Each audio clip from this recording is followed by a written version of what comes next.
quarto domingo da Quaresma. Parábola do Filho Pródigo. O Senhor esteja convosco, Ele está no meio de nós. Proclamação do Evangelho de Nosso Senhor Jesus Cristo, segundo Lucas. Glória a vós, Senhor. Todos os publicanos e pecadores estavam se aproximando para ouvi-lo. Os fariseus e os escribas, porém, murmuravam: esse homem recebe os pecadores e come com eles. Contou-lhes então esta parábola. Um homem tinha 2 filhos. O mais jovem disse ao pai: dá-me a parte da herança que me cabe. E o pai dividiu os bens entre eles. Poucos dias depois, ajuntando todos os seus haveres, o filho mais jovem partiu para uma região longínqua e ali dissipou sua herança numa vida devassa. E gastou tudo. Sobreveio àquela região uma grande fome e ele começou a passar privações. Foi então empregar-se com um dos homens daquela região, que o mandou para seus campos cuidar dos porcos. Ele queria matar a fome com as bolotas que os porcos comiam, mas ninguém lhe as dava. E caindo em si disse: quantos empregados há na casa de meu pai, que tem pão com fartura, e eu aqui morrendo de fome? Vou embora procurar o meu pai e dizer-lhe: Pai, pequei contra o céu e contra ti. Já não sou digno de ser chamado teu filho. Trata-me como um dos teus empregados. Partiu então e foi ao encontro do seu pai.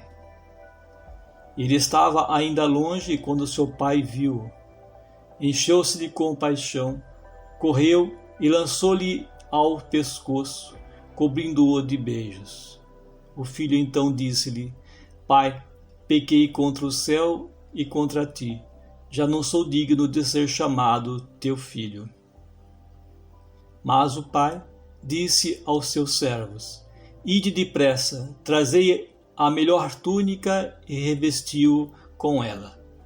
Ponde-lhe um anel no dedo e sandálias nos pés. Trazei o novilho cevado e matai-o. Comamos e festejemos, pois este meu filho estava morto e tornou a viver. Estava perdido e foi reencontrado.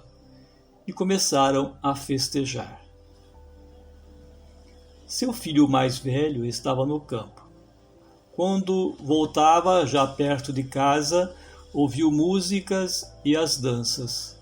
Chamando um servo, perguntou-lhe o que estava acontecendo. Este lhe disse: é teu irmão que voltou e teu pai matou um novilho gordo, porque o recuperou com saúde. Então ele ficou com muita raiva e não queria entrar. Seu pai saiu para suplicar-lhe. Ele, porém, respondeu ao seu pai: há tantos anos que te sirvo, sem jamais transgredir um só dos teus mandamentos, e nunca me destes um cabrito para festejar com os meus amigos. Contudo, veio esse teu filho que devorou teus bens com prostitutas, e para ele matas o novilho cevado. Mas o pai lhe disse: filho, tu estás sempre comigo e tudo o que é meu é teu. Mas era preciso que festejássemos e nos alegrássemos, pois este teu irmão estava morto e tornou a viver. Ele estava perdido e foi reencontrado. Porém, fazermos festas, pois este teu irmão estava morto e reviveu. Tinha se perdido e foi achado. Palavra da salvação. Glória a vós, Senhor.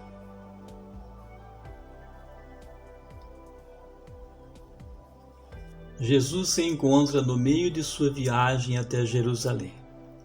Nesse lugar, aproximaram-se algumas pessoas marginalizadas para ouvir o mestre. Como eram considerados impuros, quem comia com ele, repartindo o mesmo alimento, também se tornava impuro. Jesus estava com eles e, assim, corria-se o risco de se tornar impuro. Sabendo claramente o que murmuravam, Jesus conta a parábola do filho pródigo. Há que se dizer que naquele tempo era costume dar 2 partes ao filho mais velho, na divisão da herança, depois da morte do pai. Nessa passagem, porém, o pai está vivo e os bens são distribuídos em igualdade, não há separação, todos são iguais. Na nossa vida ocorre o mesmo. Todos somos iguais perante o nosso Deus. Ele não faz diferença. Distribui para cada um de nós a parte que nos cabe. Mas nesse ponto vem a pergunta: qual é o destino que nós damos à parte que nos cabe?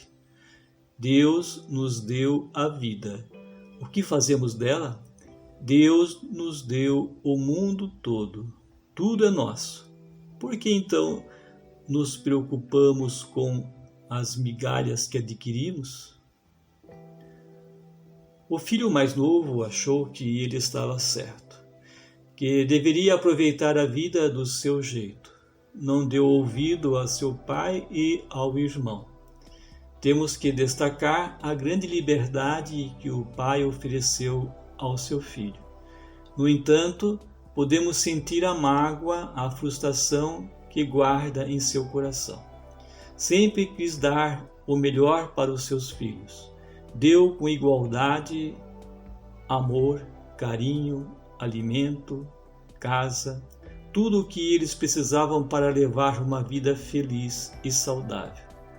Mas não foi compreendido. Mesmo assim, respeitou o seu filho e deu para ele plena liberdade de escolha. O filho, nada entendendo da bondade, do amor do pai, foi para terras distantes, ou seja, se afastou o mais longe possível do pai e lá acabou com toda a sua fortuna. Nós fazemos o mesmo em nossa vida. Pegamos o que é nosso e nos afastamos de nosso Deus. Passamos a vida correndo atrás dos nossos planos, dos nossos objetivos, dos nossos sonhos. Não preciso de Deus, sou autossuficiente, me cuido sozinho, sei o que estou fazendo, a vida é minha e faço dela o que eu quero. É assim que agimos. Fazendo o que é errado, nos afastamos da luz a maior distância possível. Quantos vivem nessa situação? No início é só alegria, felicidade. São exemplos clássicos: droga, bebida, fumo, sexo, dinheiro. Mas tudo acaba e logo você se encontra no fundo do poço. Entrou em uma estrada sem saída, atolou. E agora? O que vai fazer? Muitos esperam apenas a morte. Tudo acabou. Ilusão. Quando nos afastamos dos planos de nosso Deus, do projeto que Ele fez com tanto carinho para nós, encontramos o caos. Não aceitar o projeto de Deus é, por consequência, afastar-se do Criador. Hoje, nós presenciamos diariamente inúmeros casos de pessoas que entraram em um completo caos em suas vidas. Afastaram-se do Mestre, achando que dinheiro era tudo. Traria paz e felicidade, e o que encontraram foi doença, morte. Longe do Pai somos como peixes fora da água. Logo morremos. A vida não tem mais sentido. Viver para quê? Seres egoístas que vivem na depressão por causa da falta de Deus no coração.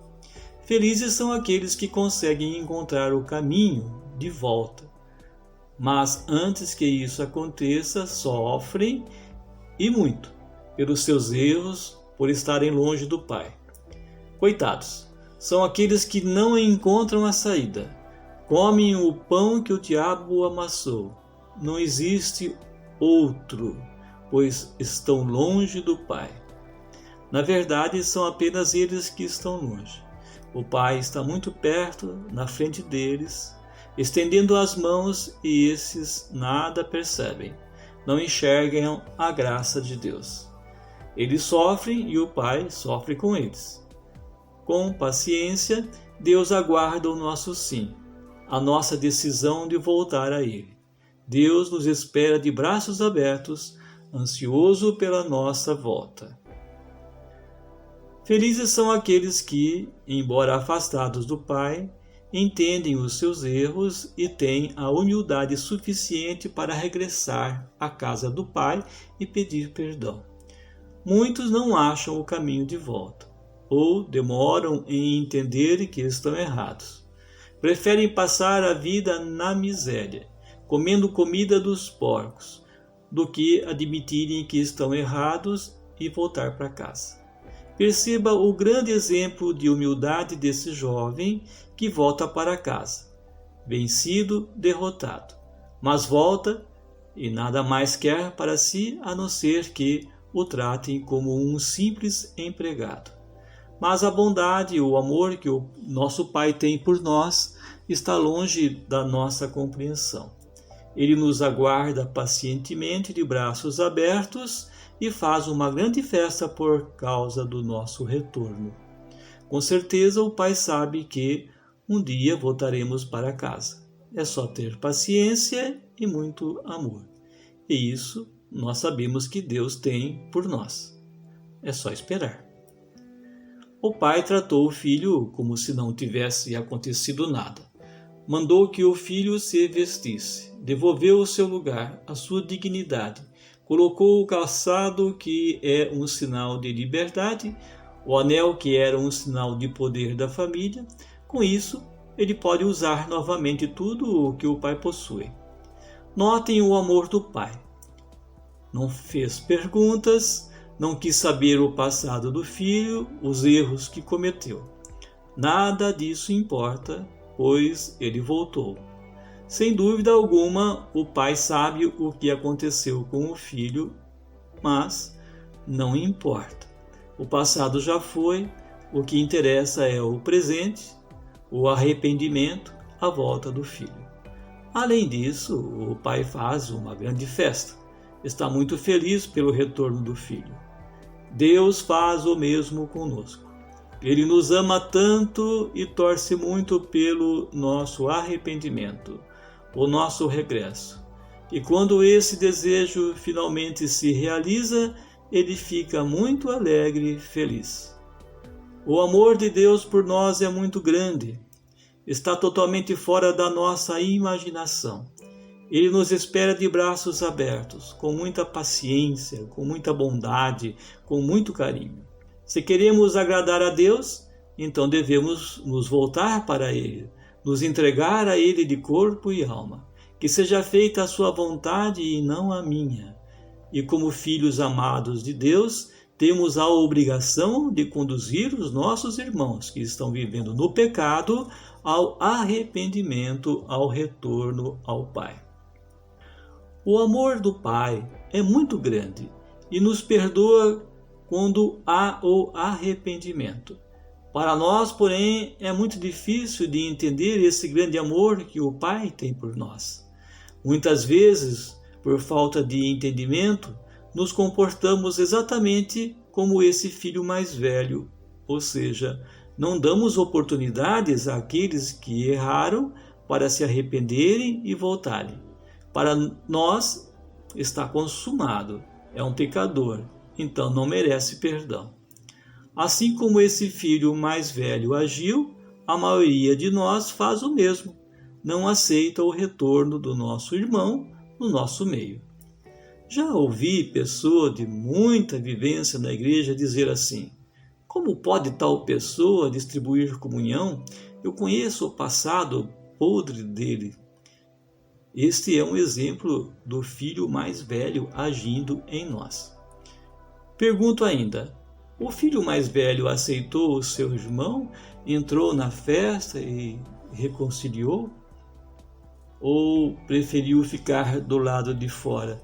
Não concordou com o pai, não perdoou o irmão? Nesta parábola não se diz qual foi a atitude final do filho. Somos nós que vamos responder, completar a história. Muitas vezes nos comportamos como o filho mais novo e nos afastamos do pai. Buscamos somente os nossos interesses, realizamos os nossos planos e objetivos.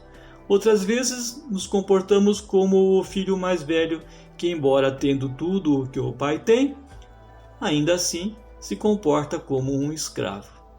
É assim o nosso relacionamento com o pai. De apenas servos e não filhos muito amados.